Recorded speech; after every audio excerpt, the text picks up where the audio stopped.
السلام علیکم ورحمۃ اللہ وبرکاتہ۔ اعوذ باللہ من الشیطان الرجیم، بسم اللہ الرحمن الرحیم۔ امید کی جاتی ہے کہ آپ سبھی مسلمانوں کو وضو کا طریقہ تو آتا ہی ہوگا، اسی لیے وضو کا طریقہ بتانے کی زیادہ ضرورت ہم محسوس تو نہیں کرتے۔ ہاں البتہ ہم آج کے ویڈیو میں آپ کو وضو کے تعلق سے چند باریک اور ضروری باتیں ضرور بتائیں گے، مثلاً وضو کے فرائض، وضو کے مکروہات، نواقض وضو، یعنی کہ وضو کن چیزوں سے ٹوٹ جاتا ہے۔ اللہ تبارک و تعالیٰ وضو کے بارے میں اپنی مقدس کتاب قرآن مجید میں ارشاد فرماتا ہے، یا ایھا الذین آمنوا اذا قمتم الی الصلاۃ فاغسلوا وجوہکم وایدیکم الی المرافق وامسحوا برؤوسکم وارجلکم الی الکعبین، یعنی کہ اے ایمان والو، جب تم نماز کے لیے کھڑے ہو تو دھو اپنے چہرے کو اور دھو اپنے ہاتھوں کو کہنیوں سمیت، اپنے سر کا مسح کرو، اپنے پیروں کو دھو ٹخنوں سمیت۔ پیارے آقا صلی اللہ تعالیٰ علیہ وسلم کا ارشاد گرامی بھی ہے، الوضوء مفتاح الصلاۃ، وضو نماز کی کنجی ہے، یعنی نماز پڑھنے کے لیے آدمی کو وضو بنانا ضروری ہے۔ تو ناظرین، آئیے ہم شروع کرتے ہیں وضو کے فرائض سے کہ وضو میں کتنے فرائض ہیں۔ وضو میں کل 4 فرائض ہیں۔ منہ کا دھونا، یعنی کہ ماتھے کی جڑ جہاں سے بال جمتے ہیں وہاں سے لے کر ٹھوڑی تک، اور ایک کان کی لو سے لے کر دوسرے کان کی لو تک، منہ کی کھال کے ہر حصے پر ایک بار پانی بہانا فرض ہے۔ دوسرا فرض، کہنیوں سمیت دونوں ہاتھوں کا ایک بار دھونا فرض ہے۔ تیسرا، سر کا مسح کرنا۔ چوتھا، دونوں پیروں کو ٹخنوں سمیت ایک بار دھلنا فرض ہے۔ یہ 4 باتیں وضو میں فرض ہیں۔ اگر ان اعضائے وضو میں سے ایک عضو بھی بال کے برابر بھی سوکھا رہ گیا تو وضو نہ ہوگا، اور وضو میں 1 مرتبہ دھونا فرض ہے، اللہ تبارک و تعالیٰ کا حکم ہے، اور 3 مرتبہ دھونا سنت ہے۔ یہ ہمارے پیارے آقا صلی اللہ تعالیٰ علیہ وسلم اور دیگر انبیاء اکرام کی بھی سنتوں میں شامل ہے کہ وضو میں 3 مرتبہ اعضائے وضو کو دھویا جائے۔ ان 4 باتوں کے علاوہ وضو میں جو کچھ ہے، مثلاً کلی کرنا، ناک میں پانی ڈالنا، بسم اللہ پڑھنا، انگلیوں کا خلال کرنا، داڑھی کا خلال کرنا، قبلے کی طرف منہ کرنا، وغیرہ وغیرہ، ان میں سے کچھ باتیں سنت ہیں اور کچھ باتیں مستحبات ہیں۔ چلیے اب ہم جانتے ہیں کہ وضو میں مکروہات کیا ہیں۔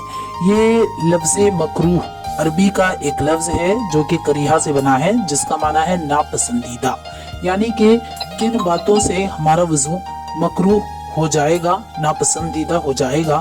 مثلاً وضو کے بچے ہوئے پانی سے دوبارہ وضو کر لینا، ناپاک جگہوں پر وضو کا پانی گرانا، مسجد کے اندر وضو کرنا۔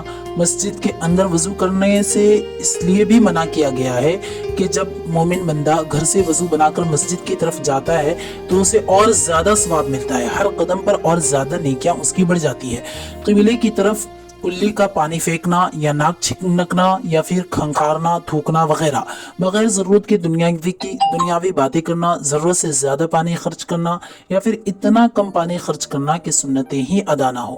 ایک ہی ہاتھ سے منہ کو دھو لینا، ایک ہاتھ سے منہ کو دھونا وضو میں مکروہ ہے۔ دونوں ہاتھوں سے اچھی طرح سے منہ کو دھویا جائے اور منہ پر پانی نہ مارے بلکہ منہ پر پانی کو بہایا جائے، کیونکہ میرے عزیزوں، منہ کو دھونے کا حکم ہے، منہ پر چپ پانی مارنے کا حکم نہیں ہے۔ وضو کے قطروں کو کپڑے یا مسجد میں ٹپکنے نہ دیا جائے، کیونکہ کپڑے یا مسجد میں پانی کا قطرات کا ٹپکنا مکروہات وضو میں شمار کیا گیا ہے۔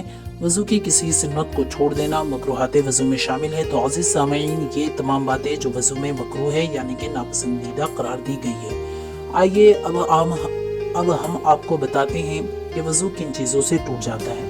یہ تو عام بات ہے جو کہ ہم سب کو پتا ہے کہ پاخانہ، پیشاب، پیچھے کے مقام سے ہوا کا یا کیڑے کا نکلنا، ودی، مزی اور منی کا نکلنا، خون، پیپ، زرد پانی کا نکل کر اس کی جگہ سے بہہ جانا وضو کو توڑ دیتا ہے۔